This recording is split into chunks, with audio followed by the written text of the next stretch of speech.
पिलाने सुप्रभात मु रमेश गुरुजी तुम विज्ञान पढ़ाई प्रथम आ गए विषय पढ़ा परवर्ती अध्याय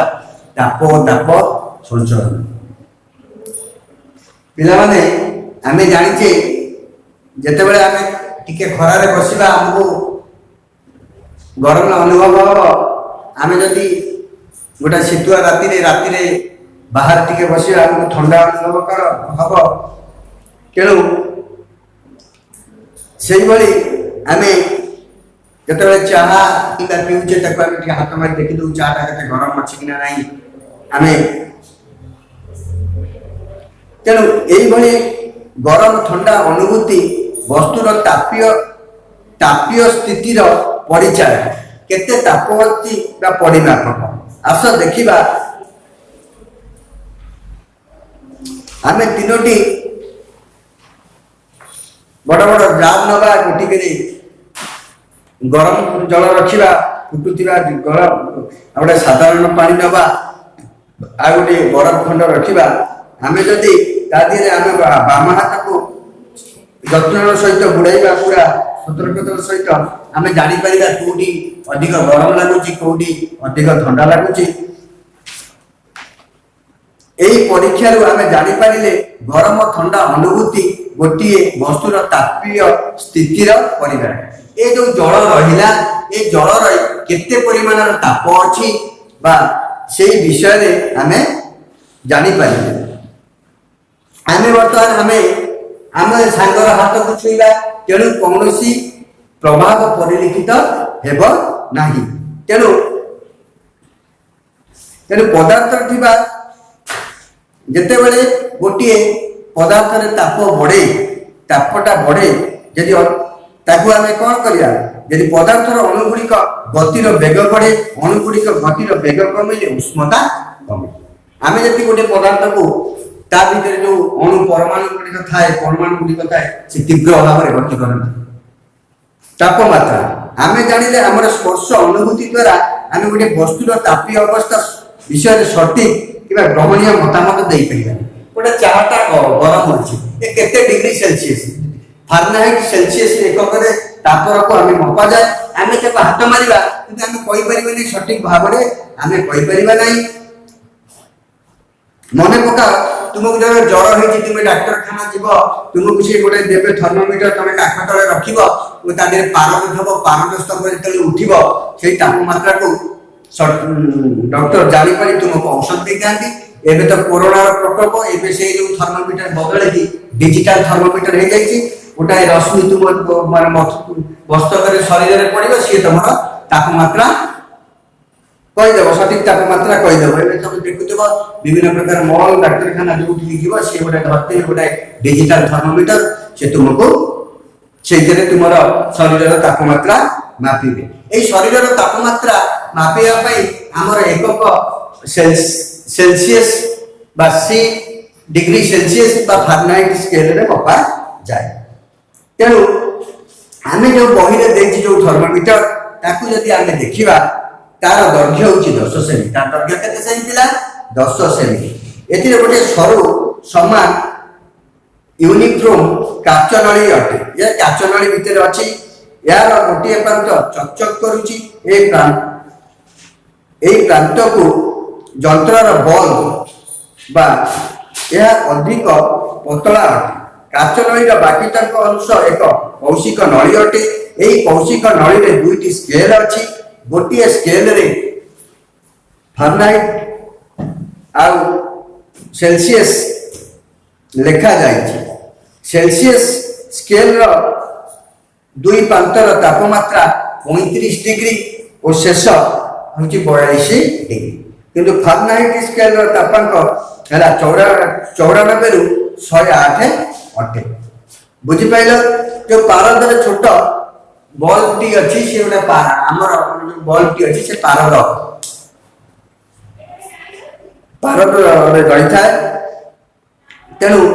तापमात्रा आम जाना तापमात्रा जंतर इतिहास तापमात्रा जंत्र इतिहास आम जाना एक समस्ते जानती जे तापमात्रा जानिबा पाई तापमात्रा जंत्र थर्मोमीटर व्यवहार करा जाए ଇଟାଲୀୟ ବୈଜ୍ଞାନିକ ଗାଲିଲିଓ 1592 ଖ୍ରୀଷ୍ଟାବ୍ଦରେ ବିଶ୍ୱର ପ୍ରଥମ ତାପମାତ୍ରା ଯନ୍ତ୍ର ଉଦ୍ଭାବନ କରିଥିଲେ ବୋଲି ବିଶ୍ୱାସ କରାଯାଏ। ସେ ତିଆରି କରିଥିବା ତାପମାତ୍ରା ଯନ୍ତ୍ର ଏକ କାଚ ନଳୀ ଓ କାଚ ବଲ୍ବ ସହ ସଂଯୁକ୍ତ ହୋଇଥାଏ। କାଚ ନଳୀର ଗୋଟିଏ ପ୍ରାନ୍ତ ଖୋଲା ରହୁଥିଲା। ଏହା ପାଣି ପୂର୍ଣ୍ଣ ଜାରରେ ବୁଡ଼ାଇଲେ ନଳୀ ମଧ୍ୟରେ ଜଳ ପ୍ରବେଶ କରୁଥିଲା। କାଚ ବଲ୍ ମଧ୍ୟରେ ଥିବା ବାୟୁର ତାପ ଅନୁସାରେ ଜଳ ତଳ ଉପର ହେଉଥିଲା ଓ ତାହାକୁ ବ୍ୟବହାର କରି ତାପମାତ୍ରା ମପା ଯାଉଥିଲା। ତେବେ ଆଜି ଆମେ ଯେଉଁ ତାପମାତ୍ରା ଯନ୍ତ୍ର ବ୍ୟବହାର କରୁଛ ତାହା ପୁଣି 1655 ତିଆରି ହୋଇଯାଇଥିଲା। ପ୍ରଥମେ ଏକ ରଙ୍ଗୀନ ଆଲକୋହଲ ବ୍ୟବହାର କରାଯାଉଥିଲା। ପରବର୍ତ୍ତୀ ସମୟରେ ଆଲକୋହଲ ବଦଳରେ ପାରଦ ବ୍ୟବହାର ହେଲା।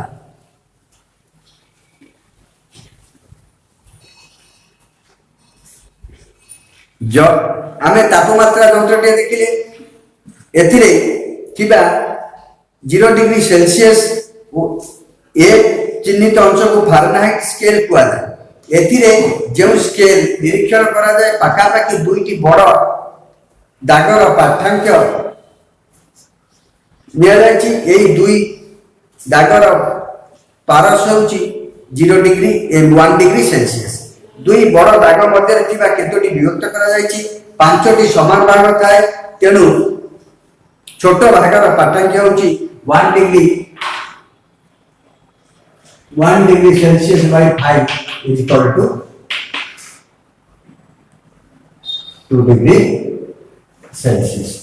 बुझी पाइला जे वर्तमान जंत्रटी धोई आनी एंटीस्पेक्ट दर्पण रे धोई देले आ कि भला। तेणु आमे या को व्यवहार करी आमे शरीर तापमात्रा आमे जानि पारिबा। तेणु आमर सेल्सियस और फारेनहाइट स्केल हला जो तार जो हला एकक गुडी कहला तार मध्य संपर्क होची सेल्सियस फारेनहाइट मध्य संपर्क।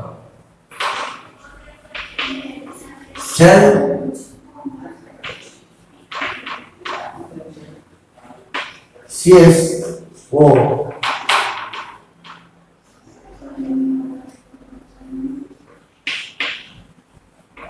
फारेनहाइट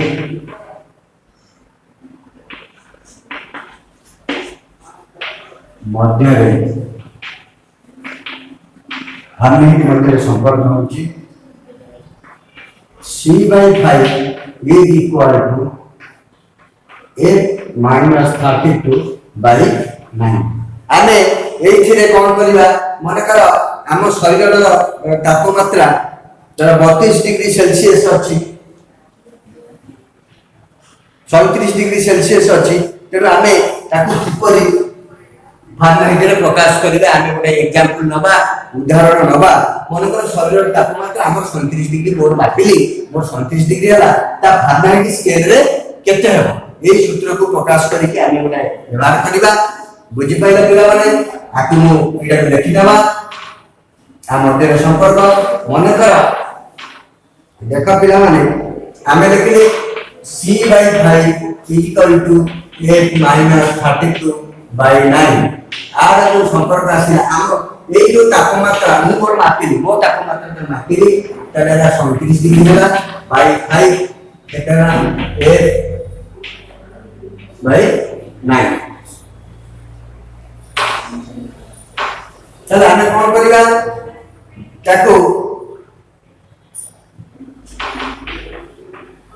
37 गुण 9 5 के माइनस 32 गुण 5 एठी हो 93 963 306 हाला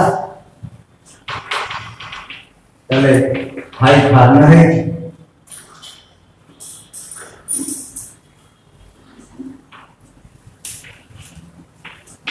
रा 160। देखो आमे कोन करिया चले 5 बी एटा रहिला ये पुरको आसीला 333 लै 160 टोटल मिसई होची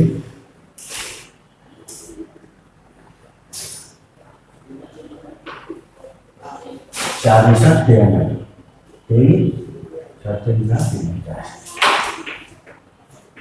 फारेनहाइट स्केल हम 493 बाय 5 हमें काटिदवा 98.6 डिग्री फारेनहाइट। देखो हम शरीर तापमात्रा 29 डिग्री सेल्सियस हम ताले এটা কেতে হবে বুঝি পাইলা সেই বলি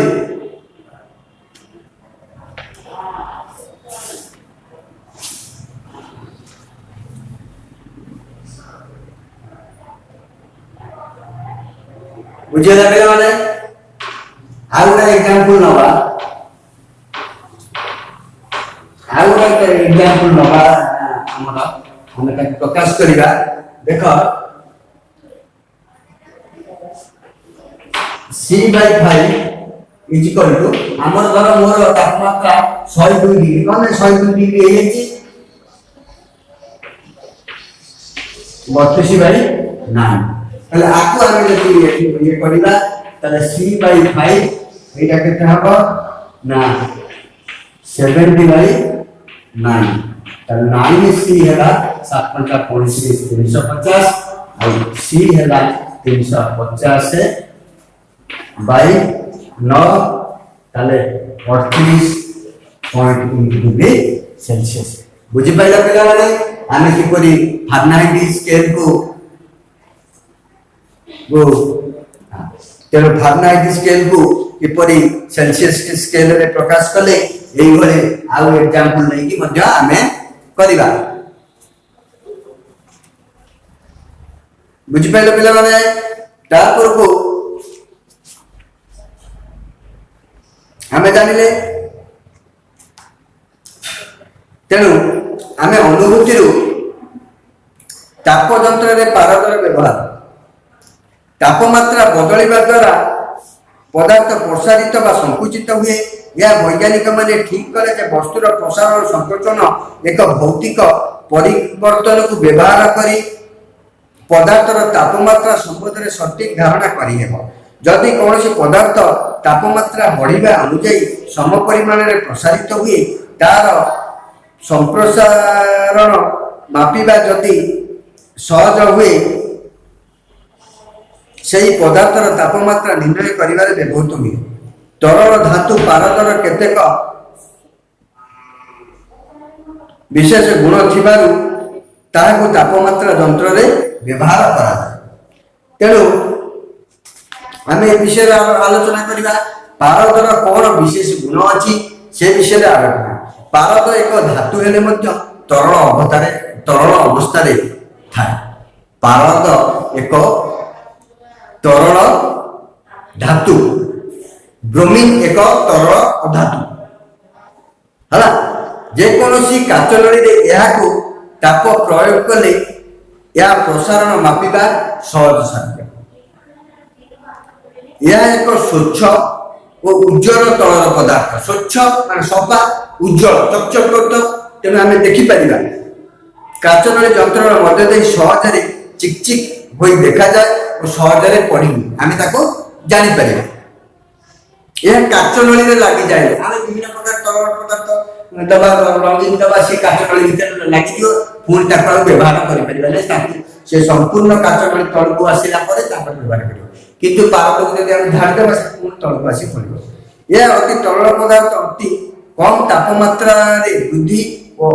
अधिक प्रसारित होता है। ऊपर वर्णित धर्म जो निर्धारित तापमात्रा निर्णय करने पदार्थ बहुत कम परिमाण में ताप ग्रहण करता है। तेणु से समय तापीय अवस्थार विशेष परिवर्तन सृष्टि करि पारे नाही। यह सहजरे शुष्क अवस्था शुखिला अवस्था आम सहजरे पाई था। बुझिपाइले पिला माने यार स्फुटनांक मेल्टिंग पॉइंट है 357 डिग्री सेल्सियस हिमांक फ्रीजिंग पॉइंट -39 डिग्री सेल्सियस होती यार तापमात्रा जंतर परस यथेष्ट अधिक अटे परास रेंज परीक्षागार तापमात्रा जंत्र आमे सिना आम देहर तापमात्रा जर तापमात्रा सहजरे मापी थाउ किंतु अन्य वस्तु मानकर तापमात्रा आवश्यक जगह तापमात्रा यंत्र व्यवहार कर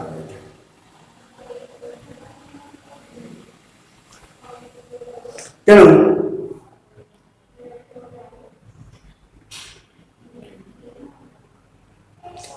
आमे जदि देखिबा गोटे तापमात्रा यंत्र से सी बा ए पे थाए कारण आमर तापर मापर एकक तापमात्रा मापर एकक डिग्री सेल्सियस बा फारेनहाइट रे आमे मापी थाउ से सर्वोच्च तापमात्रा निरीक्षण कला बेले 110 डिग्री -10 डिग्री से तापमात्रा यंत्र पारस्पर रेंज आमे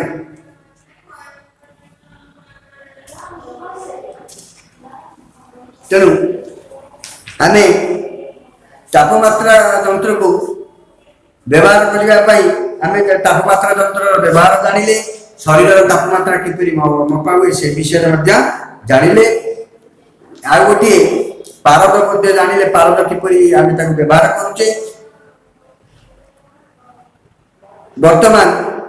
गोटे गरम पानी नवा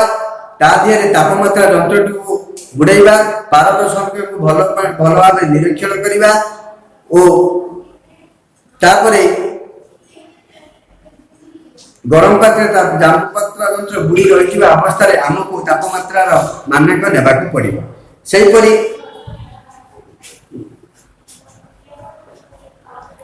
मनरे प्रश्न होते जर तापमात्रा यंत्र व्यवहार कला बेले तापमात्रा यंत्रटी जीव तले अन्य 2 मिनिट रखा जाए कारण 2 मिनिट कम समय रखिले शरीर तापमात्रा सठिक भाव में प्रतिफलित हुए नहीं ताप संचरण तापमात्रा यंत्र विषय में ताप संचरण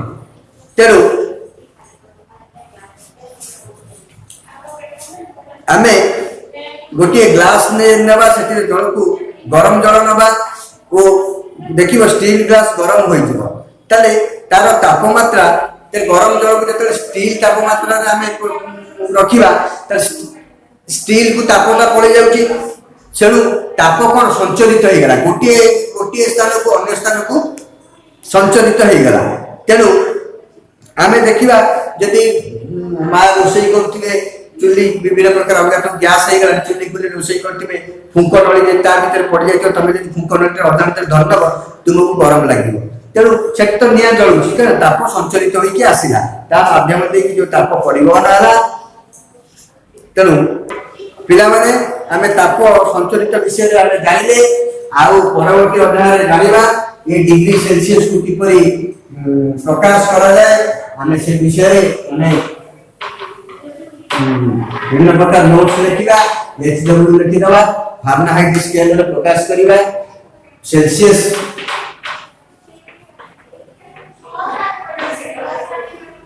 डिग्री सेल्सियस रे प्रकाश कर 102 degree 103 degree Celsius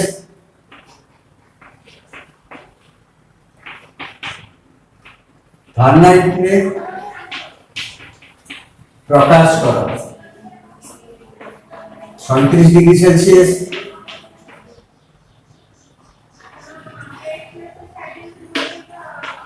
38 degree Celsius 39 degree Celsius पिला माने आकु से जो गणित रही से माध्यम रे प्रकाश करियो आ परवर्ती अध्याय में पढ़िबा ताप संचरण।